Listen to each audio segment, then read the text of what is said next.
신의 장난. 방을 나갈 수가 없다. 공포와 권태의 방. 무슨 수를 써도 도저히 탈출할 수가 없다. 이것이 그들이 내린 결론이었다. 어떻게 여기 오게 됐는지도 이제 가물가물해. 혼잣말처럼 중얼거리는 수진의 말에 정은도 거들었다. 그냥 원래부터 여기서 살았던 것 같아. 여기 오기 전에 과거는 전생인 듯. 도대체 며칠이나 지났을까? 똑같은 질문, 똑같은 대답. 이제 그만합시다. 아직 미련을 버리지 못한 태준이 방 구석구석을 조사하다가 가벼운 짜증을 부렸다. 힌트만 찾으면 돼. 그럼 지금이라도 나갈 수 있어. 글쎄, 못 나가요. 자신이 몸을 파묻고 있는 1인용 소파로 접근하는 태준에게 강재가 말했다. 저도 알아요. 근데 믿져야 본전이잖아요. 잠깐만 일어나봐요. 그 소파 아무래도 힌트가 숨겨져 있는 것 같아요. 쿠션 좀 칼로 뜯어보게. 쓸데없는 짓. 강재는 고개를 저었다. 괜히 멀쩡한 소파만 버린다니까요. 무슨 힌트를 이런 데다 숨겨요. 한 팀 들어왔다 나갈 때마다 소파 바꾸게요? 이게 정상적인 방탈출 게임이에요? 아니잖아요. 우리가 들어온 게 벌써 며칠째예요? 할 수 있는 건 다 해봐야 한다고요. 태준이 그를 끌어내려 왼손으로 멱살을 잡았다. 에이씨, 잠깐만 일어나주는 게 그렇게 어려워? 강재가 발을 뻗어 태준의 낭심을 걷어찼다. 태준이 악소리를 지르며 주춤주춤 뒤로 물러났다. 커터칼이 바닥에 떨어지며 챙그랑 소리를 냈다. 하지 말라면 하지 마 좀. 확 고자 만들기 전에. 강재는 소파에서 일어나 바닥에서 커터칼을 주워 드르륵 칼날을 올렸다 내렸다 해보고는 자기 주머니에 집어넣었다. 그러고는 급소를 차인 고통으로 대굴대굴 구르는 태준을 구둣발 끝으로 툭툭 건드렸다. 정은이 다가와 강재를 태준에게서 떼어놓았다. 이제 그만하세요. 사람을 왜 때리고 그래요? 태준씨, 괜찮아요? 강재는 다시 1인용 소파에 몸을 던졌다. 저 자식이 가만히 있는 사람을 건드리잖아요. 어디서 멱살을 잡아? 침대에 누워있던 수지는 눈앞의 현실을 지우고 싶다는 듯 담요를 눈썹까지 끌어당겼다. 겨우 몸을 추스른 태준은 강재 쪽을 잠깐 노려보고는 아무 말도 하지 않고 수진이 누워있는 침대 쪽으로 가 발치에 걸터 앉았다. 정은은 베이커가 221번지 비호라는 주소가 적힌 문패를 물끄러미 바라보았다. 좀 웃기지 않아요? 문패라는 게 원래 집 밖에서 그 집이 어떤 집인가 알려주는 건데 이건 안에 걸려있네요. 밖이 없잖아요, 여기는. 강재가 마치 즐거운 소식이라도 알려준다는 듯이 말하며 소파에서 몸을 일으켰다. 그럼 다시 시작합니다. 강재가 양해를 구한 뒤 철문을 향해 돌진했다. 그러나 철문은 끄떡도 하지 않았다. 모두들 소용없는 짓이라고 하는데도 강재는 들으려 하지 않았다. 우공이산이라잖아요. 두고 보세요. 하루에 몇 번씩만 이렇게 해도 언젠가는 열릴 거예요. 강재는 지리산 자락에서 한학을 했던 할아버지 손에 자랐다고 했다. 그런 탓일까? 나이답지 않게 곧잘 사자성어를 썼다. 강재가 마지막으로 있는 힘을 다해 철문에 어깨를 부딪힌다. 그러고는 헉헉대며 바닥에 대자로 뻗어버렸다. 강재 같은 남자가 가진 힘을 오직 철문 돌파에만 쓰고 그 후에 저렇게 탈진하여 쓰러지는 것은 다행스러운 일이라고 정은은 생각했다. 티는 내지 않았지만 정은은 늘 남자들의 움직임을 주시하고 있었다. 아직 그들은 희망의 끈을 놓지 않고 있다. 그러는 한 도덕은 지켜질 것이다. 그러나 희망의 잔량은 점점 줄어들고 있었다. 전 제가 지은 죄를 생각하고 있어요. 수진이 담요를 끌어내리며 말했다.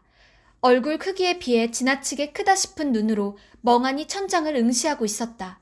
죄라니요? 침대 발치에 앉아 낭심의 고통을 다스리고 있던 태준이 물었다. 이건 벌이에요. 아직도 모르시겠어요? 분명히 제가 지은 죄가 무슨 죄가 있을 거예요.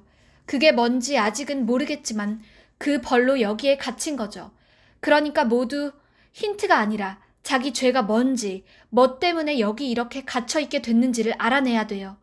그래야 얼마나 오래 여기 있을지도 알 수 있어요. 우리가 그 죄에 상응하는 죄값만 치르면 저절로 저 철문이 열릴 거니까요. 수진 씨가 무슨 그런 큰 죄를 지었다는 거예요? 아직은 모른다니까요. 하지만 죄 없는 사람은 없어요. 다들 같이 속죄해요. 그 수밖에는 없어요. 정말 어이없네. 속죄를 하면 저절로 문이 열린다고? 한참을 철문과 씨름하다 나가떨어진 강재가 모두 들으라는 듯 중얼거렸다. 말없이 책꽂이 앞을 오가던 정은은 침대에 누워있는 수진 쪽을 향해 몸을 돌리며 말했다. 난 이건 그냥 실수라고 생각해. 실수? 무슨 실수요? 강재가 끼어들었지만 정은은 그를 무시하고 수진을 향해 말했다. 그냥 우리를 잊어버린 거야. 우리 여기 데려온 사람 있었잖아. 그 사람이 갑자기 교통사고로 혼수 상태거나 아니면 회사가 부도나서 직원들이 다 도망을 갔다거나 뭐 그런 거 아닐까? 수진 씨가 뭘 그렇게 잘못했겠어. 우린 20대잖아. 살면 얼마나 살고 죄를 지으면 얼마나 큰 죄를 지었다고 이런 벌을 받아? 말도 안 돼. 수진이 훌쩍이기 시작했다. 아니에요, 언니. 난 지었어요. 죄가 아주 많더라고요. 선후배 간의 위계가 엄격한 과에서 대학 생활을 했던 탓일까?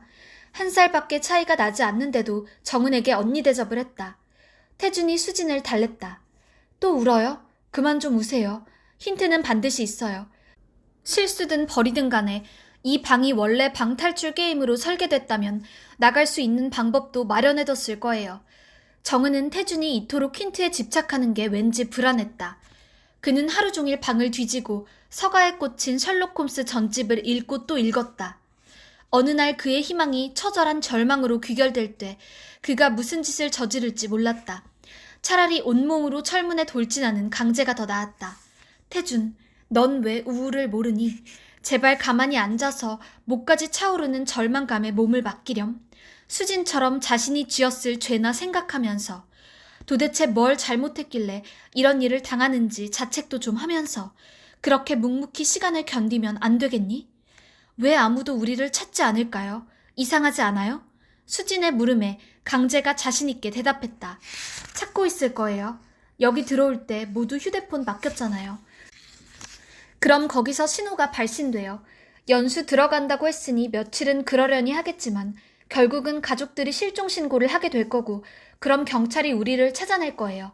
그러니까 우리는 가만히 있으면 된다니까요. 뻘짓하지 말고. 이런 지하에서도 신호가 잡힐까요? 여기 들어올 때 공사장 엘리베이터 같은 벽도 천장도 없는 이상한 엘리베이터 타고 한참을 내려왔잖아요. 강재는 수진을 윽박질렀다. 아 글쎄 신호가 마지막으로 끊긴 지점을 중심으로 수색을 할 거라니까요. 제발 좀 차분히 기다려보자고요. 신입 사원들은 예외 없이 거치는 연수의 한 과정이라고 들었다. 승합차가 그들을 태워 경기도 북부의 어딘가로 데려갔고 차에서 내렸을 때는 이미 사위가 캄캄했다. 조폭 영화에서 채무자나 배신자를 끌고 와 고문하는 곳 비슷했다. 드럼통, 지게차, 그리고 샌드위치 패널로 된 벽들. 다 설정인 줄만 알았는데 연극영화과를 졸업한 수진에게 설정은 오히려 현실처럼 익숙한 것이었다. 그들 앞에 서 있는 인사 담당자라는 사람은 이렇게 말했다. 방 탈출 게임이라고 들어보셨죠? 숨겨진 힌트를 찾아 정해진 시간 안에 방을 탈출하는 게임인데 요즘 세계적으로 대유행이잖아요. 이 과정을 통해 회사는 여러분의 지능, 임기응변 능력, 적응력과 친화력 같은 것을 보게 됩니다. 재밌을 거예요. 출신 지역과 전공은 달랐지만 그들은 모두 각자의 이유로 취업이 절실했다. 인사 담당자는 창구 입구에서 그들을 또 다른 남자에게 인계했다. 넷은 그 남자를 따라 엘리베이터를 타고 지하 깊숙이 내려왔다. 견고한 철문 앞에서 그들은 휴대폰과 시계를 모아 남자에게 건네주었다. 남자는 말했다. 정 탈출할 수 없다면 방 어딘가에 있는 인터폰으로 연락을 하세요. 치트키 같은 건데 쓰는 분들은 거의 없어요. 특히 연수 과정에서는요. 감점 요소니까요. 그들도 처음엔 인터폰의 사용은 아예 고려하지 않았다. 그러나 아무리 시간이 흘러도 힌트 비슷한 것도 찾을 수 없자 강재가 먼저 수화기를 집어들었다. 이런 놈의 회사 안 들어가면 그만이라면서. 그러나 인터폰은 먹통이었다. 뭐야 무서워. 수진이 말했다. 이거 아무래도 게임 아닌 것 같아. 거기 아무도 없어요? 그들은 힘으로 할 수 있는 일은 다 했다. 천장과 바닥은 단단한 콘크리트였고 철문은 난공불락이었다. 탈출이 불가능할지도 모른다는 것을 받아들이고 나서야 그들은 비로소 구석에 놓여있는 고구마 자루와 소형 오븐에 주의를 기울이게 되었다.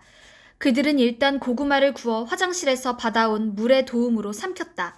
배고픔은 가셨지만 위생의 문제가 남아 있었다.